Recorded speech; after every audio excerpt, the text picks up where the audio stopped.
And for many people who are not really in love with Donald Trump's policies or find other aspects of that base hard to swallow, they feel this great hope now. And 3 people in our film are going to be in prominent positions that are historic, the nominations for these positions.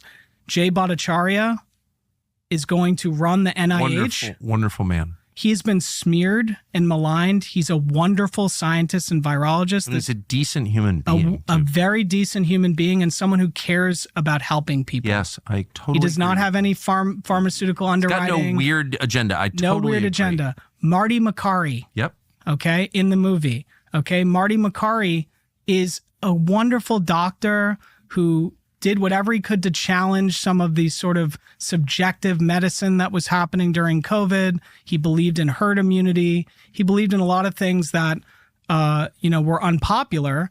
But the truth is that when he said the pandemic was going to spread all around the world back in January, he actually was not loved by Republicans, and they called him an alarmist and, I remember. a lot of things. So let's just realize that who appears to be a hero in one political party was an enemy a day before. I mean, I'm that person now. I mean, I if you look at the rest of my movies, I mean, I'm someone who would be labeled, an enemy of the state for someone on the right. The truth is that the truth actually matters, and that if you look beyond politics, we need to unite around these things. And so the film is a coalition of people, including Jeffrey Sachs, who was on this show and is a wonderful thinker and someone who is clearly on the left. And Sam Husseini, who's a Palestinian-American journalist who's been kicked out of a lot of press rooms, who is, extremely outspoken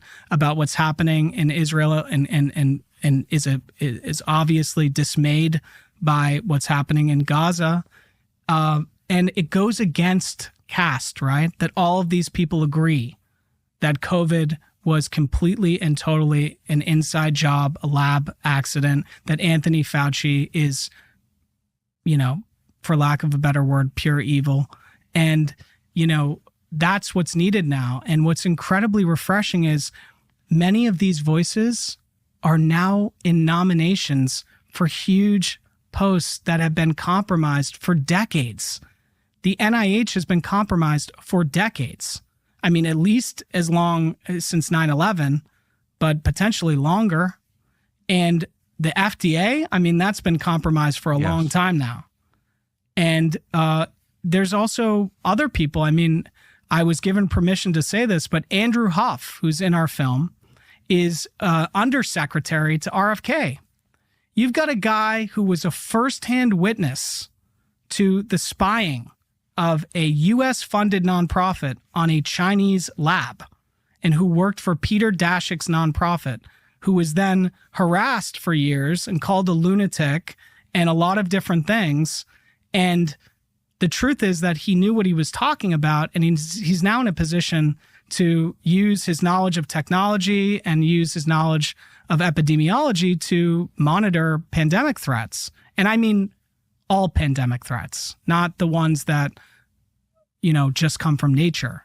We actually have people in positions right now. What RFK is going to do for anyone who understands the extent to which companies are poisoning American citizens with the permission of the American government, literally. Okay. Half of the things in a supermarket aisle are not good for you. And when you go to Europe, they're illegal. Okay. Or you go to Japan or another country, they're illegal. Russia, illegal. Okay. But here in the United States, they're not. And the amount of health complications that exist from these products fuel the other part of the industry, which is perpetual sickness. And COVID, whether designed to do this or not, creates perpetual sickness. And one of the most frightening things is that this calamity is not behind us, right? In fact, the media wants you to believe that it's behind you. They believe through their data, they claim, that people are over COVID. They don't want to talk about it anymore. How could we be over something that's still augmenting our genes right now? It still has a panoply of reactions, including turbo cancers. even if you just got the virus and weren't vaccinated? How could we be over that? And how could we be over the fact that when we lied about it originally, when it was lied about and the media didn't cover it, that more funding for this research happened? There are more labs doing gain-of-function research right now. And one of the most frightening things that concerns me, and I believe is absolutely urgent right now, is that for the last 6 months, we all have seen reports about bird flu coming over naturally from cow milk, from a cat. There was a farm worker who got it.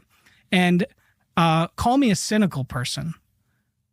The threat of bird flu, lab-generated bird flu, has existed since the study that Anthony Fauci conducted, funded with Ron Fouchier and Karaoka for 10 years. People have feared a bird flu coming out of the lab for 10 years. The wet market proved that you got to be a little bit sharper at a story of it coming from nature. And for 6 months now, we've seen story after story, isolated crossover. And it's not just from one source. It's coming from milk. It's coming from a cat, you know? To me, this is them sharpening the tool because it is absolutely inevitable that a bird flu will cross over into humans and it won't be natural. And the one we're going to be infected with is not going to be the one that infected the cat or the cow milk. It's going to be from a lab. And do we have any sense of what the effect will be? COVID changed everything about the world. And the fatality is like 1 to 3% max for a virus like COVID. For a lot, some people would argue it's under 1%. Bird flu is like straight down the middle. Doesn't matter if you're a kid or an elderly person. You're starting in ranges of like 10% to 50%. Mortality? Yes. Bird flu is way more lethal than COVID. Bird flu, when Fauci funded these studies and scientists were debating the work at conventions, there's a scene of it in the movie. A journalist says, I thought this was a doomsday virus. Why are we doing this work? It is a doomsday virus. And keep in mind all of the transitions and shifts in power that occurred for a virus that was not a doomsday virus. What happens when there is a doomsday virus? Who's going to benefit? Who's going to lose? How much power is going to shift from an event like that? And you've got a situation now where all the people I just mentioned going to destabilize the FDA, going to destabilize the NIH, going to declassify all of the information that would prove a story that's incredibly damning for a lot of people, including pharmaceutical companies, nation states. You've got Donald Trump, who's not liked by a lot of the establishment and these bureaucracies that thrive on being insulated, in some ways more powerful than the president of the United States, some of the bureaucracies. And that's been proven through history multiple times. It seems like it would be a really great time for a distraction. And the risk is that we are going to suffer from another man-made pandemic before we've figured out who's responsible for the last one. And it's going to hurt us so much that we won't even care. Yeah. And that's coming. That's why this is urgent. That's why I have no issue partnering with anyone who wants to do activism around this issue. If we thought nuclear disarmament was a core issue, threatening, the human race, this type of work is in multiples of hundreds as far as...